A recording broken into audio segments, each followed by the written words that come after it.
Hey guys, it's Vanessa and welcome back to my channel. I'm sharing another What's for Dinner with you guys where I show you some of the meals my family and I shared throughout the week.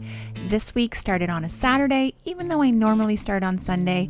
We even had takeout one day. It's kind of a random week, but make sure you stay to the end for an extra special recipe. Would it really be a Random-Ness What's for Dinner if I didn't show you tortellini at least once a month? I buy this at Costco in a 3-pack and it freezes amazing and I cook it right from frozen. And I use the Kirkland diced tomatoes. Love these. 1 whole can and 1 whole can of the Classico pasta sauce.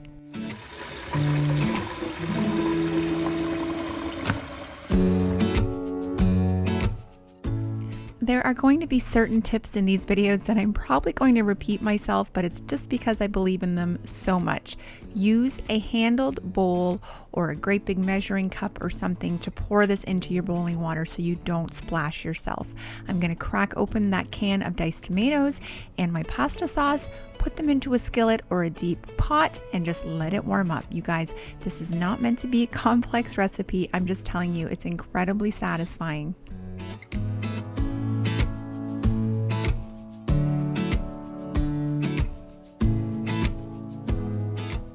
Another tip when cooking this pasta, or any pasta for that matter, is to add a tablespoon or 2 of olive oil.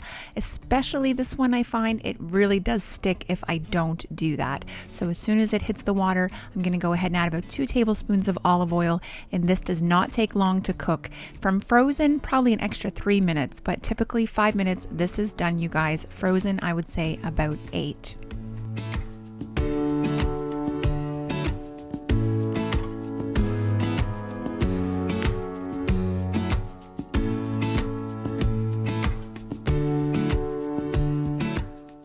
This is obviously one that I really believe in, you guys, because it literally is in my What's for Dinner every few weeks, and I'm sorry, but this is just our real life. It's so good. I didn't even make garlic bread tonight. That's how lazy I was feeling, but everybody inhaled it. It was delicious.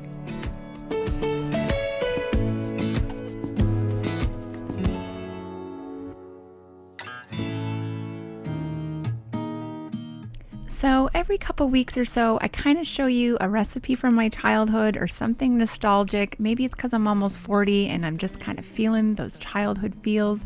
Well, this one is bringing me right back. Dixie Lee fried chicken. Leave a comment down below if you've heard of it or you've had it or you're from the Maritimes and let me know. Here's a little blurb about what Dixie Lee's about. It's supposed to be based on a Louisiana chicken recipe. I don't know, you guys. I've barely been out of Canada, so if you're from Louisiana, tell me if this looks like Louisiana chicken.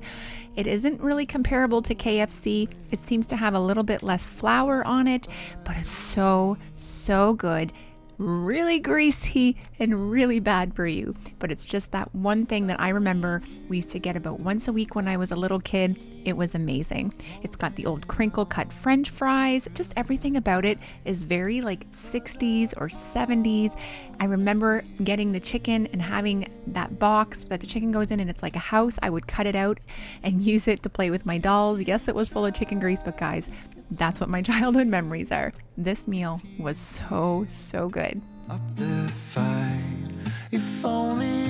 Monday night's meal, you guys, was a complete game changer. I was watching Kiera over at 50 Shades of Mom. I'm sure you know who she is.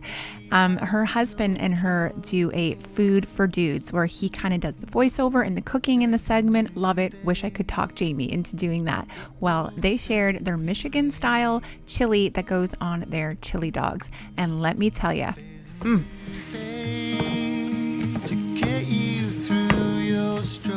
that was just a little clip of their video. I will be sure to leave a link down below and make sure you head on over, subscribe, and check out all of her amazing content. Now, all I'm doing here is starting to brown up and break up my ground beef. I have about 1 pound, and I'm adding a teaspoon of all of the ingredients you're seeing here. So ground mustard, cumin. Now, I don't know if you say cumin or cumin, that's up to you. Chili powder. In retrospect, I personally would add a little less chili powder because I'm not a spice girl. However, Jamie told me this was phenomenal restaurant quality. He tells me every week I should open up a food truck. I put an entire can of this tomato paste. Now, Daryl did say in the video he uses a very special kind of tomato paste. They are big in the restaurant industry, so I'm sure they have access to better quality stuff than I do. I just went for great value, you guys. I also added some of the Frank's Red Hot, and now I'm just going to cook it up, stir it up really well, and I went in with a spatula to break it up and get that really fine crumble to try and get it to spread onto my hot dog. Now, one thing I will say is I struggled to get it a little more liquidy, if that makes any sense, and if Kiera or Daryl are watching this, tell me what I did wrong, but it was still amazing. Now I'm just going to fry up my hot dogs old school in a frying pan with some butter. And tell me, do you guys slice your hot dogs down the middle before you fry them? And FYI, do not slice anything in the palm of your hand like this. I am a daredevil.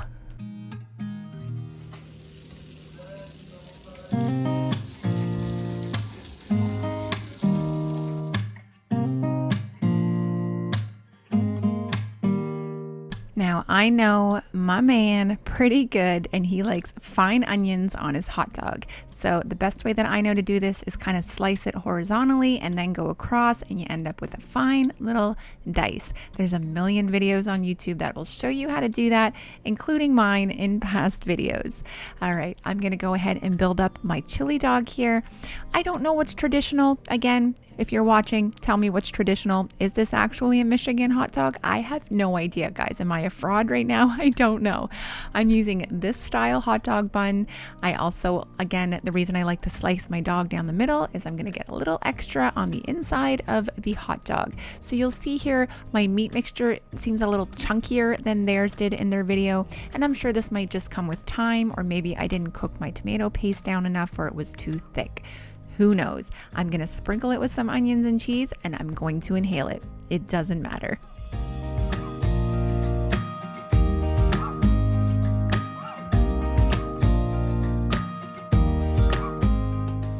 All right, aren't you glad that you stuck around to the end? Between that chili dog and these cheeseburger sliders, you are set. I am going to make up some of these veggie tots. They're the cauliflower ones. Somebody commented last time that the broccoli were better. Leave a comment down below if you've tried them. I'll let you know at the end of this what we thought of them.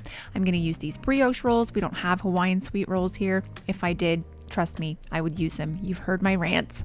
I have roughly a pound of ground beef. This is just medium ground beef. I guess that's comparable to like 80-20 maybe. I have 4 slices of processed cheese and onion. I'm also going to make a special sauce, which is equal parts of this dill, relish, mayo, and ketchup. And that is going to be everything going into this meal.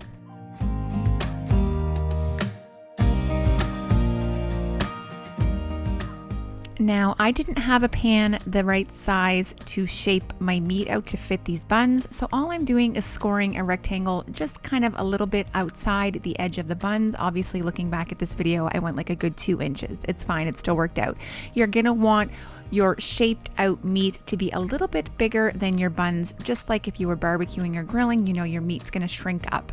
So I did end up with a little bit extra. It's fine, I just cut it to fit the buns, and my puppies got a good little snack.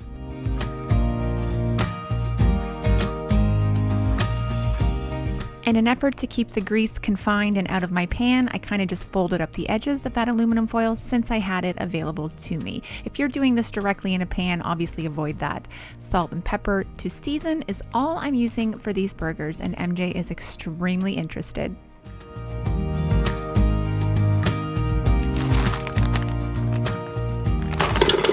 One thing I will say, guys, is these veggie tots were $5 a bag on sale, and there weren't very many in the bag, so that's a deterrent right away. I'm just going to cook them in my air fryer on high for 20 minutes.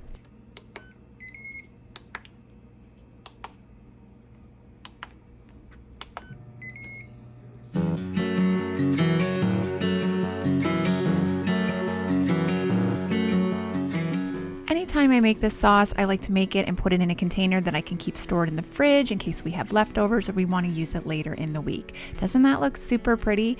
Now, I will say this is the first time I've made it with the dill relish, and I wasn't sure, but oh my goodness, I didn't need any pickles on my burger. This was perfect.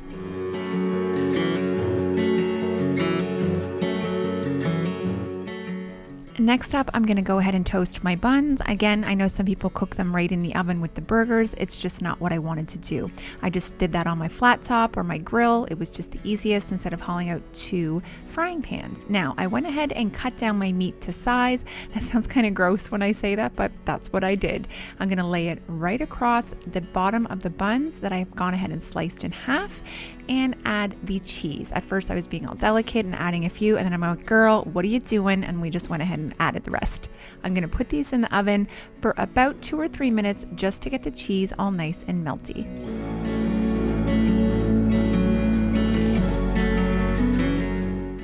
So I didn't leave them in the oven very long. I just kind of wanted the cheese to get melty. I'm going to go ahead and lay my onions right on top. You don't have to do this. You can just cut them up and serve them as is.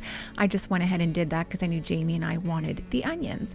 I'm going to lay the top right over top of the burgers, and you guys, these turned out epic. Amazing. I don't know why I don't bake my burgers in the oven more often.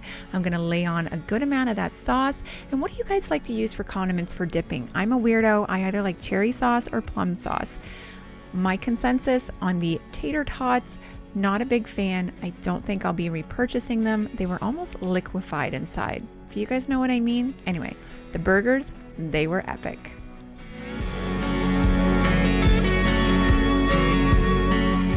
All right, guys, this was absolutely probably my shortest What's for Dinner to date, but we are going away on vacation this week. I am going to be in Halifax, Nova Scotia from Wednesday to Sunday, filming all the things, a Q&A mukbang, a vlog. I can't wait.